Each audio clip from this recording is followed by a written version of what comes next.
إن الحمد لله نحمده ونستعينه ونستغفره ونؤمن به ونتوكل عليه ونعوذ بالله من شرور أنفسنا ومن سيئات أعمالنا من يهده الله فلا مضل له ومن يضلله فلا هادي له أشهد أن لا إله إلا الله وحده لا شريك له وأشهد أن سيدنا ونبينا وحبيبنا وشفيعنا ومولانا محمد وبارك وسلم عليه أما بعد فقد قال الله تبارك وتعالى بعد أعوذ بالله من الشيطان الرجيم بسم الله الرحمن الرحيم يريدون ليطفئوا نور الله بأفواههم والله متم نوره ولو كره الكافرون وقال النبي صلى الله عليه وسلم إنما الأعمال بالنيات فإنما لكل امرئ ما نوى أو كما قال عليهم الصلاة والسلام. அல்லாஹ்வின் நல்லடியார்களே, அன்பு சகோதர நண்பர்களே, பெரியவர்களே, அல்லாஹுவை பயந்து அஞ்சி தக்வா செய்து நடந்து கொள்ளும்படியாக முதலாவதாக எனக்கும் அப்பால் உங்களுக்கும் ஞாபகமூட்டிக் கொள்கின்றேன், வசியத்தும் செய்து கொள்கின்றேன், அன்பு கட்டளையும் பிறப்பித்துக் கொள்கின்றேன். அன்புக்குரிய இஸ்லாமிய சகோதர நண்பர்களே, பெரியவர்களே, இந்த பூவுலகத்தில் வாழக்கூடிய மனித கோடிகளுடைய இன்மை மறுமையினுடைய வெற்றியை அல்லாஹ் சுப்ஹானஹு தஆலா இறையச்சத்தில் தான் அமைத்து வைத்திருக்கிறான். அல்லாஹுவை அஞ்சிக் கொண்டவர்கள், அல்லாஹுக்கு கட்டுப்பட்டு வாழ்ந்தவர்கள், அல்லாஹுடைய கட்டளைகளை தலைக்கு மேலால் வைத்து மதித்து அதன்படி நடந்தவர்கள் வாழ்க்கையில் தோற்று போன வரலாறு கிடையாது என்ற உண்மையை குர்ஆன் மிக தெளிவாக அழகாக கொடுத்து காட்டியிருக்கிறது.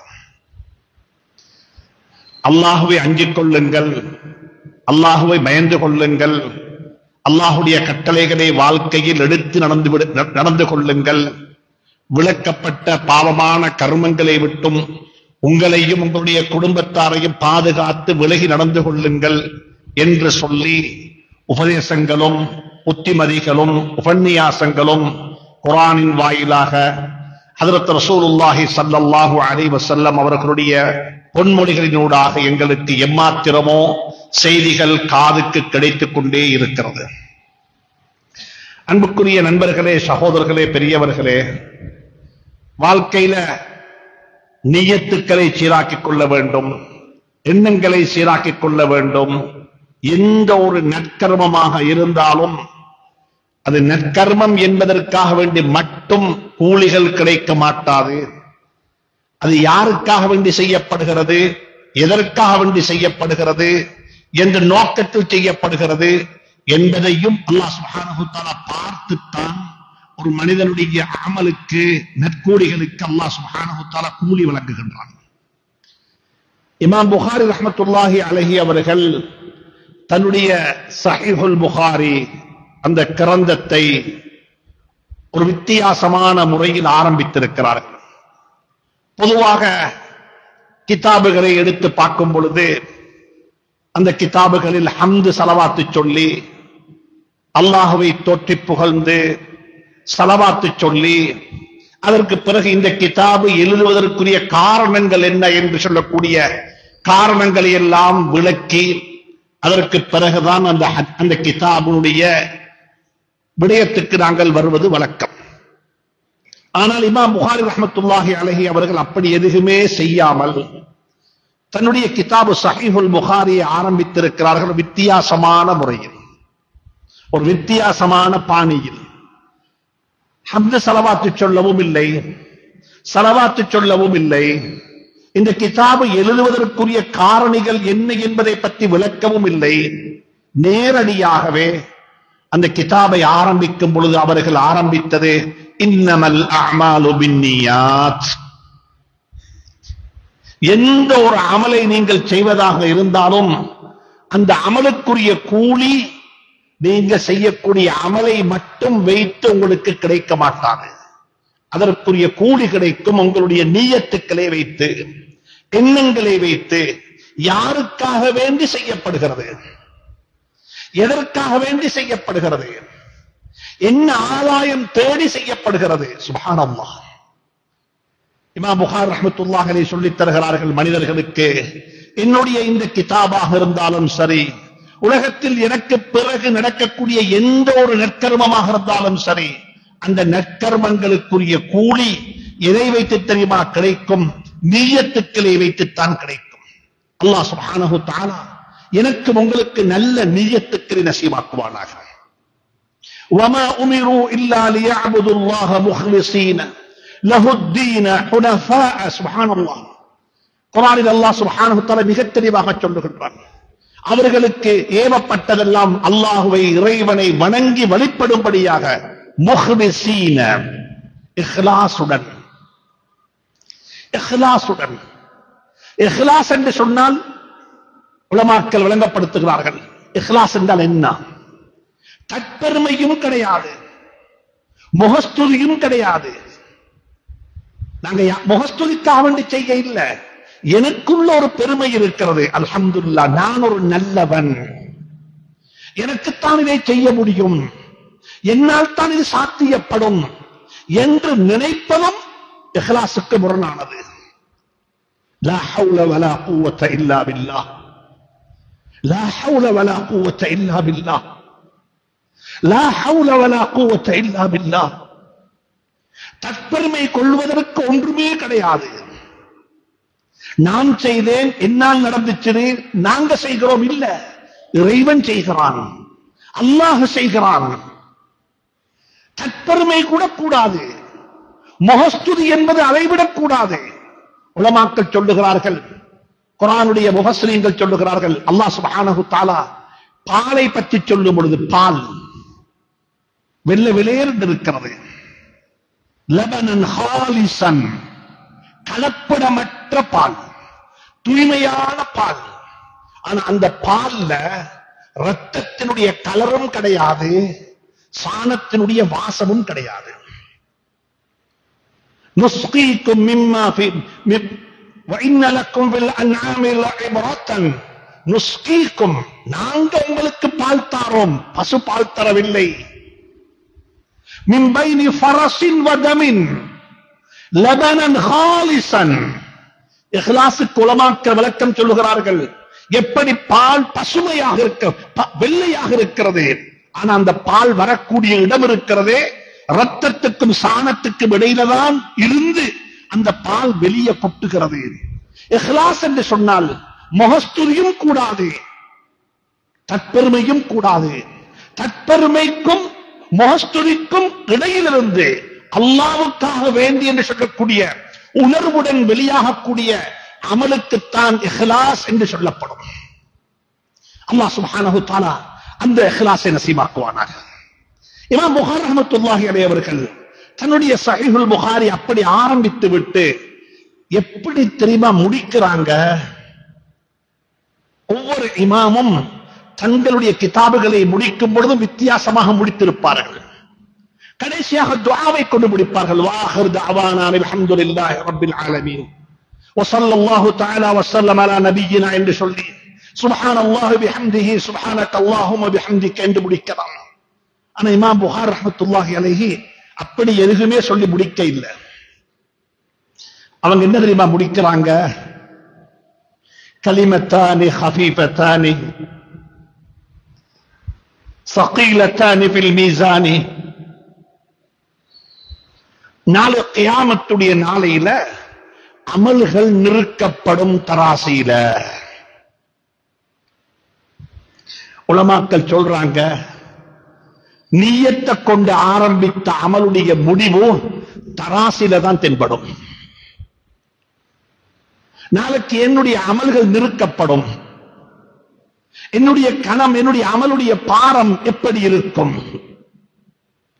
இமாம் புகாரி ரஹ்மத்துல்லாஹி அலைஹி நிய்யத்தை கொண்டு கிதாப ஆரம்பித்து தராசில அமல்கள் நிறுக்கப்படும் என்று சொல்லி கிதாப முடிக்கிறாங்க. என்ன தெரியுமா சொல்றாங்க? பெருமைப்பட்டுக் கொள்றதுக்கு ஒன்றும் இல்ல. இப்ப நலவு செஞ்சு கொண்டே போங்கோ, நலவுகளை செய்து கொண்டே இருங்கோ. நாளை கியாமத்தில் அமல்கள் நிறுத்தப்படக்கூடிய தராசியில உங்களோட அமல் எவ்வளவு பாரமாக இருக்கும் என்பதை மட்டும் கவனத்தில் கொள்ளுங்கள். என் அமல் எப்படி இருக்கும்? فَأَمَّا مَنْ ثَقُلَتْ مَوَازِينُهُ فَهُوَ فِي عِيشَةٍ رَاضِيَةٍ وَأَمَّا مَنْ خَفَّتْ مَوَازِينُهُ فَأُمُّهُ هَاوِيَةٌ. الوزن يومئذ الحق الوزن يومئذ الحق. நாளை கியாமத்துடைய நாளையில அமல்கள் எண்ணப்பட மாட்டாது. எத்தனை வருஷம் நோன்பு நோற்றீங்க, எத்தனை ரக்காத்து தராவிஹ் தொழுவீங்க, எத்தனை குர்ஆன் தமாம் செஞ்சீங்க, எத்தனை ரூபா சதக்கா கொடுத்தீங்க, எத்தனை பள்ளி கட்டி இருக்கிறீங்க, அல்லாஹ் சுப்ஹானஹு தஆலாவுடைய சன்னிதானத்துல என்னுடைய உங்களுடைய அமல்கள் எண்ணப்பட மாட்டாது. நன்றாக புரிந்து கொள்ளுங்கள். அமல்கள் எண்ணப்பட மாட்டாது. நாங்க தான் எண்ணக்கூடிய மக்கள். எல்லாத்தையும் எண்ணி பார்ப்போம். எத்தனை பள்ளி, எத்தனை பேருக்கு இஸ்லாத்துக்குள்ள, எத்தனை பேரை இஸ்லாத்துக்குள்ள எடுத்திருக்கின்றோம், எத்தனை பேருக்கு வீடு கட்டி கொடுத்தோம், எத்தனை பேருக்கு கணம் கட்டி கொடுத்தோம். எங்கள்கிட்ட இருக்கிறது எத்துணை என்பது. அல்லாஹ்விடத்தில் எத்துணை என்பது கிடையாது. அல்லாஹ்விடத்தில் இருக்கிறது நிறுக்கப்படும். தராசியில வைத்து அமல்கள் நிறுக்கப்படும். ஹதீஸ்ல வந்திருக்கிறது. சுப்ஹானல்லாஹ். நாளை கியாமத்துடைய நாளையில் ஆகப்பெரிய முஃப்லிஸ் பங்களோட்டுக்காரன் யார் தெரியுமா? நாங்க நினைத்துக் கொண்டே இருப்போம், நான் மிச்சம் செஞ்சிருக்கிறேன், இந்த ஊர்ல என்ன மாதிரி ஒருவர் இல்லை என்று சொல்லி நாங்க நினைத்துக் கொண்டிருப்போம். ஆனா தராசில வச்சு நிறுத்து பார்த்தா அதுக்கு எந்த பாரமும் கிடையாது. எனவே அன்புக்குரிய நண்பர்களே, சகோதரர்களே, அமல்களை பாரமாக்கிக் கொள்வோம். பிடிக்கக்கூடிய நோன்பை பாரமாக்குவோம். தொழக்கூடிய தராவிகை பாரமாக்குவோம். கொடுக்கக்கூடிய சதக்காவை பாரமாக்குவோம். அதுக்கு என்ன செய்யணும்? உலமாக்கள் சொல்றாங்க, ஒரு அமலை பாரமாக்கிறதுக்கு 2 வேலை செய்யணும். அமல் செய்யும் பொழுது 2 வேலை செய்யணும். ஒன்று என்ன தெரியுமா? ஒவ்வொரு அமலுக்கும் ஒரு உள்ளரங்கம் இருக்கிறது, வெளித்தோட்டம் இருக்கிறது. ஒரு வாஹிர், ஒரு பாத்தின். வெளித்தோட்டமும் இருக்கிறது, ஒரு உள்தோட்டமும் இருக்கிறது. வெளித்தோட்டத்தை அறிவை கொண்டு அழகுபடுத்தி விடலாம், சரிபார்த்து விடலாம். ஒரு தொழுகையினுடைய வெளித்தோட்டம், ஒரு ஹஜ்ஜுடைய வெளித்தோட்டம், ஒரு நோம்பினுடைய வெளித்தோட்டம், ஒரு சதக்காவுடைய வெளித்தோட்டம், ஒரு அகீகாவுடைய வெளித்தோட்டம், வெளிப்படையாக தென்படக்கூடிய விடயங்களை அறிவு ஞானத்தை கொண்டு, கல்வியை கொண்டு சரிபார்த்து விடலாம். தக்பீர் கட்ட வேண்டும், இப்படித்தான் தொழ வேண்டும். உலமாக்களிடத்துல போய், மதரசாக்களுக்கு போய், ஹல்காக்கள் உட்கார்ந்து எனக்கும் உங்களுக்கும் என்னுடைய உங்களுடைய தொழுகையினுடைய இபாதத்துகளுடைய வெளித்தோட்டத்தை அழகுபடுத்திக் கொள்ள முடியும். ஆனால் ஒவ்வொரு இபாதத்துக்கும் ஒரு அந்தரங்கம் இருக்கிறது, ஒரு பாத்தின் இருக்கிறது, ஒரு உட்புறம் இருக்கிறது.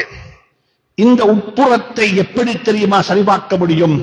அல்லாஹ்வுடைய zikரை கொண்டு மட்டும்தான் அதனை சரிபார்த்துக் கொள்ள முடியும். அல்லாஹ்வுடைய zikr. இப்ப யாராவது கேட்டா, நீங்க ஏன் பள்ளிக்கு வந்தீங்கன்னு கேட்டால் நாங்க சொல்லுவோம், தொலை வந்திருக்கிறோம் என்று சொல்லி, ஜும்ஆ தொலை வந்திருக்கிறோம் என்று சொல்லுவோம். இந்த பள்ளிக்கு இவ்வளவு பெரிய ஒரு மக்கள் வந்திருக்கிறீங்க, ஏன் வந்திருக்கிறீங்க? முஅஸ்ஸின் சொன்னார், ஹய்யா அலஸ் ஸலாஹ், தொழுகையின் பக்கமாக விரைந்து வாருங்கள். அஸ்ஸலாத்து ஜாமிஆ, கூட்டு தொழுகை நடைபெறப் போகிறது, விரைந்து வாருங்கள் என்று சொல்லி அழைப்பு விடப்பட்டது தொழுகைக்காக வேண்டி. ஆனா அல்லாஹ் சொல்லுகிறான், தொழுகைக்காக வேண்டி வர வேண்டாம். நீங்க சொல்லக்கூடிய தொழுகை என்ன தெரியுமா? தக்பீரத்து தஹ்ரீம் கட்டி அல்லாஹு அக்பர் என்று கட்டி சலாம் கொடுக்கும் வரைக்கும் உள்ளது தான் தொழுகை. ஆனா அல்லாஹ் சொல்லுகிறான், அந்த தொழுகையின் பக்கமாக நான் உங்களை அழைக்கவில்லை, முஅஸ்ஸின் உங்களை அப்படித்தான் அழைத்தாரு.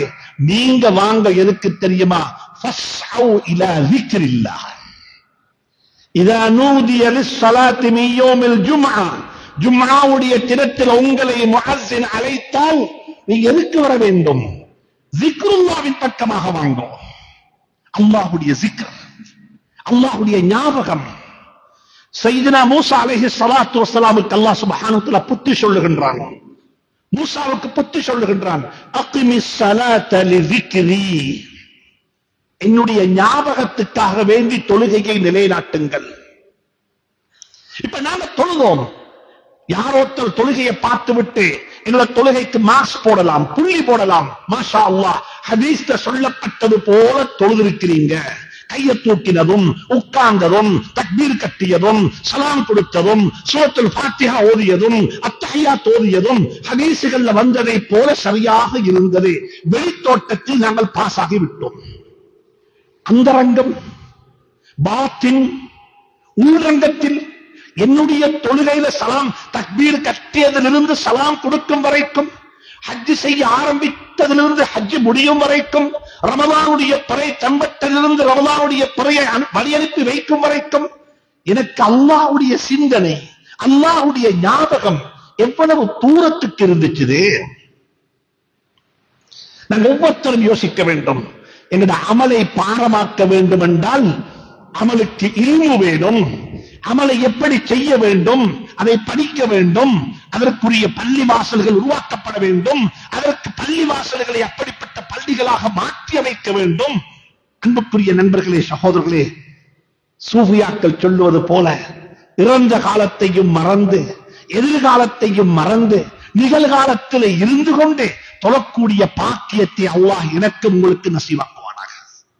அன்புக்குரிய நண்பர்களே, சகோதரர்களே, அப்படிப்பட்ட தொழுகை நாளை கியாமத்துடைய நாளையில பாரமாக இருக்கும், கனமாக இருக்கும், தராசிக்கு ரொம்ப பாரமாக இருக்கும். அதைத்தான் சொல்றாங்க இமாம் புகாரி ரஹ்மத்துல்லாஹி அலைஹி, கலிமத்தானி ஹஃபீஃபத்தானி அலல் லிசானி ஸகீலத்தானி ஃபில் மீசானி. சுப்ஹானல்லாஹ், நாவுக்கு ரொம்ப லேசி.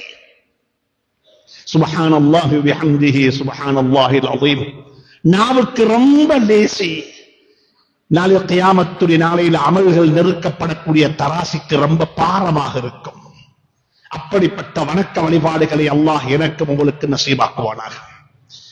அன்புக்குரிய நண்பர்களே, சகோதரர்களே, ரமலானை எதிர்பார்த்து நிற்கின்றோம்.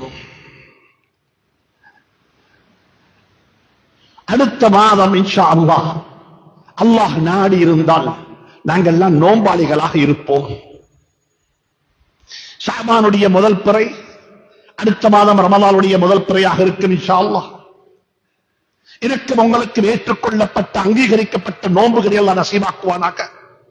அன்புக்குரிய நண்பர்களே, சகோதரர்களே, நோன்பு ஒரு நல்ல நோன்பாக அமைய வேண்டும் என்றால் நாங்கள் என்ன செய்ய வேண்டும்? இது ஒரு ஹதீஸ மையமாக வச்சு ஒரு சில கருத்துக்களை உங்களுடன் பரிமாறிக் கொள்ளலாம் என்று ஆசைப்படுகின்றேன். இந்த ஹதீஸ நானும் நீங்களும் வாழ்க்கையில பல 100 தடவைகள் கேட்டிருப்போம். இதை இப்படி இன்றைக்கு இப்படி படிப்போம். ஹஜ்ரத் ரசூலுல்லாஹி ஸல்லல்லாஹு அலைஹி வஸல்லம் சஹாபாக்களுக்கு அதிகமான சில விஷயங்களை சொல்லும் பொழுது கட்டளையாக சொல்ல மாட்டார்கள். ஏவலாக, கட்டளையாக, விளக்கலாக, ஓடராக சொல்லும் பொழுது அது மக்களுக்கு அதை ஜீரணிப்பது, மக்களுக்கு சுமந்து கொள்வது கஷ்டமாக இருக்கும். இந்த கட்டளைகள் என்பது அவ்வளவு லேசான விடயம் அல்ல சுமந்து கொள்வது. ஆனால் வாழ்ந்து காட்டுங்கள், செய்து காட்டுங்கள். ஒரு உதாரண புருஷனாக வாழ்ந்து உங்களுடைய வாழ்க்கையை அமைத்து காட்டுங்கள். வாழ்க்கையை புரிந்து கொள்வதற்கு மக்களுக்கு லேசாக இருக்கும். இங்கு இருக்கக்கூடிய யூத், இங்கு இருக்கக்கூடிய வாலிபர்களுக்குரிய பிரச்சனை என்ன தெரியுமா? நீங்க எல்லாம் நல்லதை சொல்றீங்க, பிரச்சனை இல்ல, என்ற காதுகள்ல விழுகுது. ஏன் அந்த நல்லவைகளை நீங்க முதலாவது எடுத்து நடக்கிறீங்க இல்ல? வாப்பாட்ட கேட்கக்கூடிய கேள்வியும், மகன் வாப்பாட்ட கேட்கிற கேள்வியும் அதுதான்.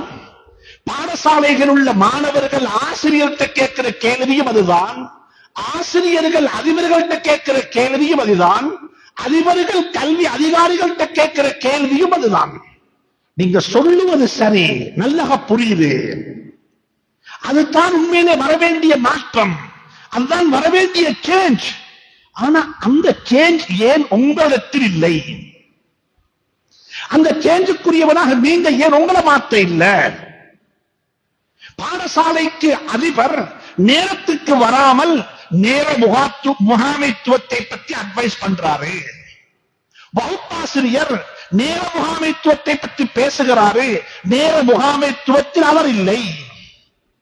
உலமாக்கள் எதையோ பேசுறாங்க, மக்கள் பார்க்கிறாங்க, அதுல அவங்க இருக்கிறாங்களான்னு சொல்லி.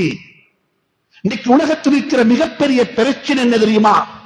மார்க்கத்தையும் ஷரியத்தையும் நல்லவைகளையும் பேசக்கூடியவர்கள் எங்களுக்கு மத்தியில் 10,000 இருக்கிறாங்க என்னை போல. அன்புக்குரிய நண்பர்களே, சகோதரர்களே, உங்களை போல பேசக்கூடியவைகளை வாழ்க்கையில் எடுத்து குதுவாவாக, அது குதுவா கபல தஅவா, பிரச்சாரங்களுக்கு முன்னால முன்னுதாரணமான வாழ்க்கை, அப்படி வாழக்கூடியவர்கள் உங்களில் பல பேர் இருப்பார்கள். இன்னைக்கு உலகம் அதைத்தான் வேண்டி நிற்குது. குழந்தைகள் சொல்லுகிறார்கள் பெற்றோர்களுக்கு, பாப்பா, தாயே, தந்தையே, கதைக்க வேண்டாம், பேச வேண்டாம், புத்தி சொல்ல வேண்டாம், நீங்கள் வாழ்ந்து காட்டுங்கள், நீங்கள் வாழ்ந்து காட்டுங்கள். ஸல்லல்லாஹு அலைஹி வஸல்லம் அவர்கள் எங்களுக்கு சொன்னார்கள் 3 வகையான வாழ்க்கை. ஒன்று தனிப்பட்ட வாழ்க்கை, தனிப்பட்ட வாழ்க்கை. இரண்டாவது எங்களுடைய குடும்ப வாழ்க்கை. மூணாவது எங்களுடைய குடுக்கல் வாங்கல் தொழில் வாழ்க்கை. இந்த 3 வாழ்க்கையை பற்றியும் ஸல்லல்லாஹு அலைஹி வஸல்லம் சொல்லும் பொழுது சமூக மாற்றத்தை பற்றி கதைக்கவில்லை. அக்கறை பற்றிருக்கக்கூடிய எல்லா கடைகளும் இப்படி மாற வேண்டும், அக்கறை பற்றிருக்கக்கூடிய வீடுகள் எல்லாம் இப்படி மாற வேண்டும், அக்கறை பற்றிருக்கக்கூடிய இண்டிவிஜுவல் தனி மனிதர்கள் எல்லாம் இப்படி மாற வேண்டும் என்று ஒரு ஒட்டுமொத்தமாக ஒரு ஊரை பற்றி பேசாமல் ஸல்லல்லாஹு அலைஹி வஸல்லம் அவர்கள் 3 மனிதர்களை பற்றி பேசினார்கள். 3 தனி மனிதர்கள். இன்றைக்கு அந்த மிம்பர்ல இருந்து பேசுவது அதைத்தான். 3 தனி மனிதர்களுடைய வாழ்க்கை, 3 தனி மனிதர்களிடம் இருந்த விழும்பியங்கள், பண்பாடுகள், குணாதிசயங்கள் எங்களுக்கு தெரியும். ஸல்லல்லாஹு அலைஹி வஸல்லம் அவர்கள் சஹாபாக்களை எல்லாம் அரவணைத்துக் கொண்டு ஒரு கதை சொல்லுவது போல, பிள்ளைகளுக்கு நாங்கள் கதை சொல்லுவது போல ஸல்லல்லாஹு அலைஹி வஸல்லம் வஹீனூடாக அறிவிக்கப்பட்ட, வஹீனூடாக சொல்லிக் கொடுக்கப்பட்ட ஒரு சம்பவத்தை சொல்லுகிறார்கள். மாகான ஹதீஸை யுஃப்தரா, இட்டு கட்டப்பட்ட கதைகள் அல்ல, யதார்த்தமான கதை. சொன்னாங்க ஸல்லல்லாஹு அலைஹி வஸல்லம், 3 பேர் நடந்து போறாங்க, கடுமையான மழை பெய்யுது, ஒரு குகைக்குள்ள தஞ்சம் புகுந்து விட்டார்கள். 3 பேரும் தஞ்சம் புகுந்து மழை விட்டதற்கு பிறகு அங்கடத்தை விட்டு நகர்ந்து விடலாம் என்ற யோசனையில் தான் குகைக்குள்ள போனார்கள். ஒரு பெரியோரு பாறாங்கல் வந்து அந்த குகையினுடைய கதவை மூடிவிட்டது, வெளியே போக முடியாது. இதுக்குள்ள 3 பேர் இருக்கிறாங்க. 3 பேர் 3 பேரும் துஆ கேட்கிறாங்க. 3 பேரும் ஒரு முடிவு செஞ்சாங்க, துஆவை கொண்டு எங்களுக்கு விடிவு காலம் கிடைக்கும், துஆவை கொண்டு நாங்கள் அல்லாஹ்விடத்தில் உதவி தேடலாம். அல்லாஹ்வுடைய உதவி ஹஸ்பி அல்லாஹ், எனக்கு அல்லாஹ் போதுமானவன். இப்ராஹிம் அலைஹிஸ்ஸலாம் நெருப்புக்கு முன்னால் சொல்றது ஹஸ்பி அல்லாஹ். நான் மிம்பர்ல இருந்து சொல்லுகிறேன், நீங்க சுஜூதுல சொல்றீங்க, ஆனா அந்த வார்த்தை சொல்லப்பட்டதே மிம்பர்ல அல்ல, அந்த வார்த்தை சொல்லப்பட்டது சுஜூதுல அல்ல, அந்த வார்த்தை சொல்லப்பட்டது நெருப்புக்கு முன்னால. அடுத்த வினாடி உயிர் போய்விடும், சுக்குநூறாகி விடுவோம், சாம்பலாகி விடுவோம். உதவிக்கு வந்திருப்பவர் யாரு? ஹஜ்ரத் ஜிப்ரீல் அலைஹிஸ்ஸலாத்து வஸ்ஸலாம் அவர்கள் வந்து கேட்கிறாங்க, உதவி வேணுமா? இல்ல, ஹஸ்பி அல்லாஹ், எனக்கு அல்லாஹ் போதுமானவன், எனக்கு அல்லாஹ் போதுமானவன்.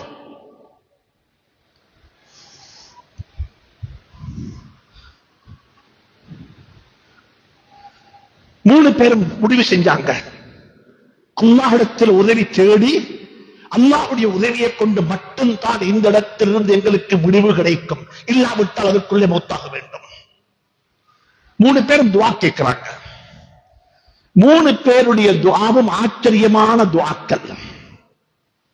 அவர் தொழுகையை சொல்லவும் இல்லை, ஹஜ்ஜை பற்றி பேசவும் இல்லை, தர்மத்தை பற்றி சொல்லவும் இல்லை, அகீகாவை பற்றி பேசவும் இல்லை, குர்ஆனை பற்றி சொல்லவும் இல்லை.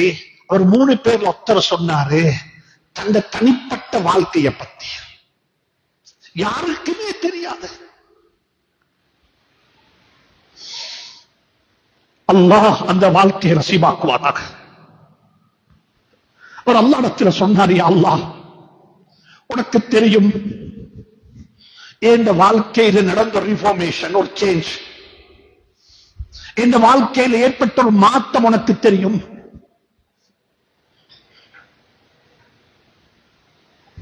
ஒரு பெண்ணை அடைய வேண்டும் என்று ஆசைப்பட்டேன், பல காலம் முயற்சி செய்தேன், வசமாக சந்தர்ப்பம் கிடைத்தது, பணத்தையும் கொடுத்து விட்டேன். அந்த பெண்ணும் நிர்பந்தத்தின் பேரில் அவளுக்கு வசப்படுத்தி தந்து விட்டால் நானும் அந்த பெண்ணுடைய ஹதீஸில் வந்திருக்கக்கூடிய வார்த்தை கடைசி கட்டத்தை அடைந்து விட்டேன், நெருங்கி விட்டேன்.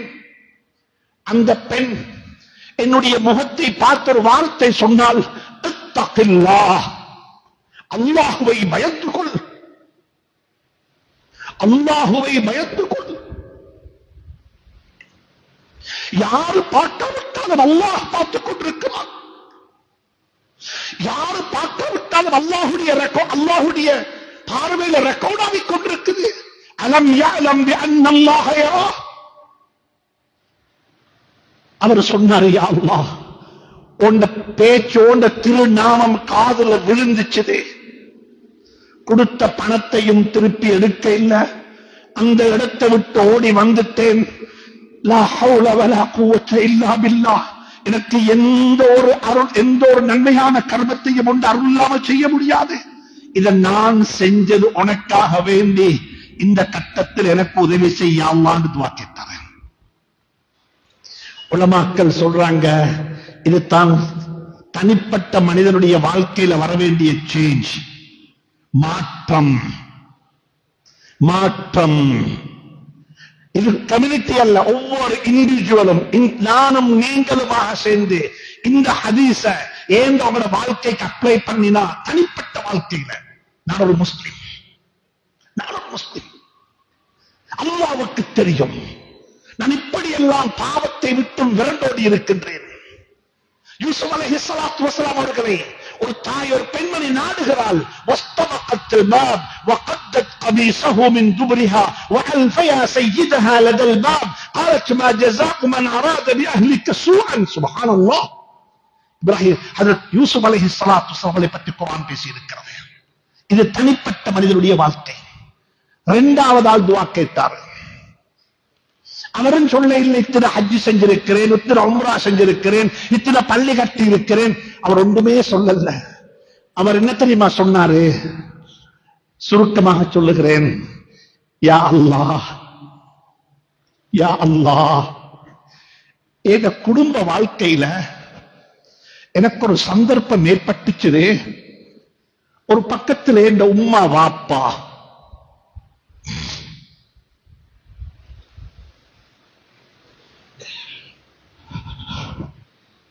ஒரு பக்கத்துல என் உம்மா வாப்பா, மறுபக்கத்தில் என் மனைவி, மறுபக்கத்தில் என் குழந்தைகள்.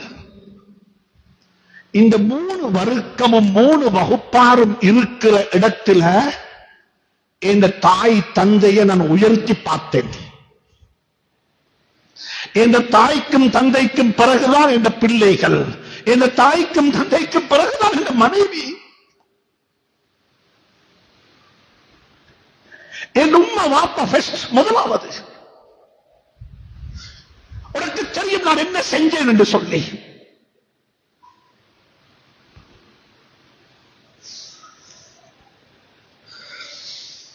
அன்புக்குரியவர்களே,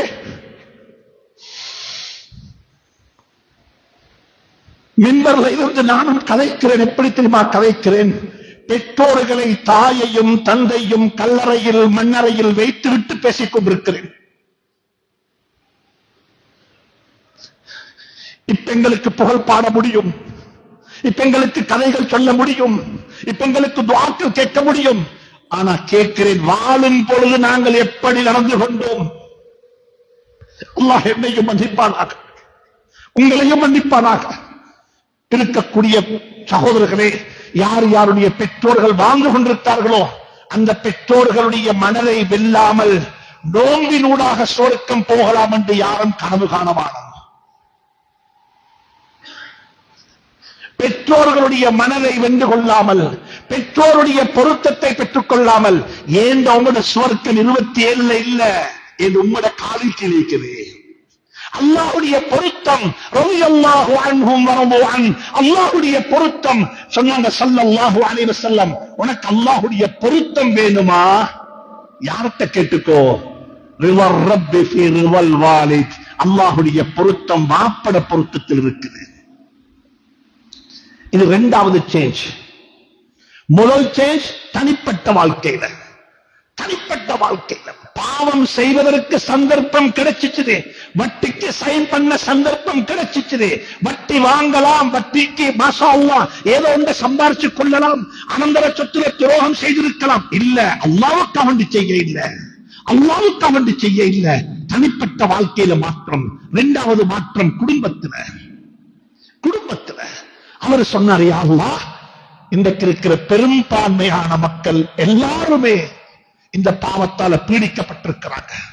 பெற்றோர்களை எப்படி நடத்தாட்டுகின்றோம், பெற்றோர்களை எப்படி சங்கைப்படுத்துகின்றோம், பெற்றோர்களை எப்படி உயர்த்தி பார்க்கின்றோம். அந்த ஹதீஸை திரட்டி படிங்கோ. அந்த ஹதீஸ் முழுக்க எனக்கு சொல்ல முடியாது. மூணாவதால் துவா கேட்டது ஆச்சரியமான துவா. ஆச்சரியமான துவா. அவர் துவா கேட்டார், என்ற குடும்ப வாழ்க்கை அல்ல, என்ற வியாபாரம், என்ற வர்த்தகம், என்ற தொழில நான் எப்படிப்பட்டவன். அவர் ஹஜ்ஜ பத்தியோ, உம்ராவை பத்தியோ, குர்பான பத்தியோ, நோம்பு கஞ்ச பத்தியோ, அனாதைகளை பத்தியோ, விதவைகளை பத்தியோ எதுவுமே சொல்ல இல்லை. அவர் என்ன தெரியுமா சொன்னாரு? அல்லாஹ்விடத்தில், யா அல்லாஹ், என்னிடத்தில் ஒருத்தர் வேலை செஞ்சார், யா அல்லாஹ், கூலி வேலை செஞ்சாரு, நான் அவருக்கு சம்பளம் கொடுப்பேன். ஒவ்வொரு நாளும் சம்பளமாய் கொண்டு போவாரு, வீட்டுல வாங்குவாரு, மாதத்துக்கு பொருட்க வாங்குவாரு. ஒரு முறை வேலை செஞ்சு விட்டு சம்பளம் வாங்காமலே போய்விட்டாரு. எனக்கு பெரிய பிரச்சனையாகிவிட்டது. இன்னும் ஒருவனுடைய ஹக்கு, வேர்வை சிந்தமுஞ்சி அந்த பணம் அவனுக்கு கொடுக்கப்பட்டிருக்க வேண்டும். அவன் பணத்தை வாங்காமல் போய்விட்டானே, என்ன செய்வது என்று சொல்லி தெரியாமல் நான் என்ன தெரியுமா செஞ்சேன்? யா அல்லாஹ், அந்த பணத்தை பதுக்கவும் இல்லை, அந்த பணத்தை ஏந்த பணத்துல கலக்கவும் இல்லை. ரெண்டே புரிஞ்சு கொள்ளுங்க. அவர் சொன்ன வார்த்தை என்ன தெரியுமா? அந்த பணத்தை அப்படியே பதுக்கவும் இல்லை, ஒரு அங்கிலப்புல போட்டு மூடி வைக்கவும் இல்லை, அந்த பணத்தை ஏந்த பணத்துல கலக்கவும் இல்லை. மாறாக நான் என்ன தெரியுமா செய்தேன்? அந்த பணத்தை நான் முதலீடு செய்தேன். அந்த பணத்தை நான் முதலீடு செய்தேன். அந்த பணம் முதலீடு செய்யப்பட்டது மந்தைகளாக மாறிவிட்டது, பெரிய பெரிய மந்தைகளாக மாறிவிட்டது. ஹதீஸ்களை பரட்டி பாருங்கள். பல வருடங்களுக்கு பின்னால் ஒரு நாள் வந்து சொன்னாரு, முதலாளி, பாஸ், உங்களுக்கு என்ன தெரியுமா, நான் இப்படிப்பட்ட ஒருவன், பல ஆண்டுகளுக்கு முன்னால உங்களிடத்தில் வேலை செஞ்சேன், சம்பளம் வாங்காமல் போய்விட்டேன். அதிபர் அவர்களே, பொஸ் அவருக்கு, பொஸ்ஸே, இந்த சம்பளத்தை தாரீங்களான்னு கேட்டாரு. இவருக்கு ஞாபகம் வந்துச்சு. எப்படி மறக்க முடியும்? அவர் சொன்னார், இதோ தென்படக்கூடிய அனைத்தும் உன்னுடையதுதான், எடுத்துக்கொண்டு போன்றார். ஒரு தனி மனிதனுடைய சேஞ்ச், வர்த்தக நடவடிக்கைகள்ல, தொழில்ல இன்றைக்கு நாங்க பேசுகின்றோம். ஸல்லல்லாஹு அலைஹி வஸல்லம் சொன்னாங்க, இந்த மாற்றங்களுக்குரியவர்களாக நானும் நீங்களும் மாற வேண்டும். ரமலான் எங்களை மாற்றாது. ரமலானின் ஊடாக எங்களை பொலிஷ் பண்ண முடியும், ரமலானின் ஊடாக எங்களை அழகுபடுத்திக் கொள்ள முடியும், ரமலானின் ஊடாக நாங்கள் அல்லாஹ்வின் பக்கமாக நெருங்க முடியும். ஆனால் வேல்யூஸ் எங்க, பண்பாடுகள் எங்க? இந்த 3 பேரும் துஆ கேட்டாங்க. அப்படித்தான் 3 பேருடைய துஆவுக்கும் அந்த கல்லு கொஞ்சம் கொஞ்சமாக கீழே வந்தது. கடைசியாக துஆ கேட்டவருடைய துஆ ஸ்ட்ராங்கான துஆ, கல் அப்படியே கீழே வந்து விட்டது. 3 பேரும் வெளியே வந்துட்டாங்க என்று சொல்லி ஸல்லல்லாஹு அலைஹி வஸல்லம் சொன்னாங்க. இந்த ஹதீஸ் புகாரியில, முஸ்லிம்ல பதிவு செய்யப்பட்டிருக்கிறது. இப்ப கொஞ்சம் எடுத்து யோசித்து பாருங்க, இந்த ஹதீஸுக்கும் இந்த வாழ்க்கைக்கும் என்ன சம்பந்தம்? இது ஒரு வரலாறாக இருந்துட்டு போகட்டுமா? இது ஒரு புத்திமதியாக இருந்துட்டு போகட்டுமா? அல்லது இந்த புத்திமதிகள் எனக்கு ஒரு கிரீடமாக இருக்கட்டுமா? இந்த புத்திமதிகளுக்கு நான் சொந்தக்காரனாக ஆகப் போகிறேனா? அன்புக்குரிய நண்பர்களே, சகோதரர்களே, சேஞ்ச் கொண்டு வர வேண்டும், சமூகம் மாற்ற வேண்டும், சமூகத்தை மாற்றி அமைக்க வேண்டும் என்று நானும் நீங்களும் பேசி எதுவுமே நடைபெற மாட்டாது. முதலாவது நானும் நீங்களும் என்னுடைய உங்களுடைய கோட்பாடுகளையும், என்னுடைய உங்களுடைய வரையறைகளையும், என்னுடைய உங்களுடைய எல்லைகளையும் நாங்கள் மாற்றி அமைக்காத வரையில் என்னை எனக்கு மாற்ற முடியும், என்னுடைய குடும்பத்தை என்னால் மாற்ற முடியும், நான் செய்யக்கூடிய தொழில் நிறுவனத்தை என்னால் மாற்ற முடியும். இதுக்கு மேல பாடசாலையை என்னால் மாற்ற முடியாது, பல்கலைக்கழகத்தை மாற்ற முடியாது, அக்கறை பற்றை மாற்ற முடியாது, அது எங்களுக்கு மாற்ற இயலாது. ஆனா தனி மனிதர்கள் தனிப்பட்ட வாழ்க்கையில் என்னை எனக்கு மாற்ற முடியும். அந்த பாக்கியத்தை அல்லாஹ் நசீபாக்குவானாக. என்னுடைய குடும்பத்தை எனக்கு மாற்ற முடியும். யா அய்யுஹல்லதீன ஆமனு கூ அன்ஃபுஸக்கும் வஅஹ்லீக்கும் நாரா. ஊர் மக்களை காப்பாற்றுவதற்கு முன்னால உன்னையும் உன் குடும்பத்தையும் நரகத்தை விட்டு பாதுகாத்துக் கொள். அல்லாஹ் அப்படித்தான் சொல்லுகிறான். மூணாவது, நான் செய்யக்கூடிய தொழில் இதை மாற்ற வேண்டும். இஸ்லாமியம் சொல்லக்கூடிய விழும்பியங்கள் பேணப்பட வேண்டும், ஹராம்களால் பேணப்பட வேண்டும். வட்டி ஹராம், ஏமாற்றம் கூடாது, அனந்தர சொத்துல துரோகம் கூடாது. ஹலால் பேணித்தான் வியாபாரம் செய்வேன். அல் ஹலாலு பையினுன் வல் ஹராமு பையினுன். அல்லாஹ் சுப்ஹானஹு தஆலா அந்த பாக்கியங்களுக்குரிய மக்களாக என்னையும் உங்களையும் ஆக்கி அருள்வானாக. எனக்கும் உங்களுக்கும் அந்த பாக்கியத்தை தந்தருள்வானாக. யா அல்லாஹ், எங்களை நாங்கள் மாற்றிக்கொண்ட கூட்டத்தில் எங்களை ஆக்கி வைப்பாயாக. யா அல்லாஹ், என்னுடைய குடும்பங்களை மாற்றி அமைப்பாயாக, குடும்பங்களை கண்குளிர்ச்சியாக ஆக்கி வைப்பாயாக. எங்களுடைய பெற்றோருடைய கபறுகளை சுவனத்தின் பூங்காக்கள் ஆக்கி வைப்பாயாக. ربنا رب ارحم ربنا رب ارحم ربنا رب ارحمهما كما ربياني صغيرا. يا الله, எங்களை பொறுத்தருள்வாயாக. وآخر دعوانا أن الحمد لله رب العالمين.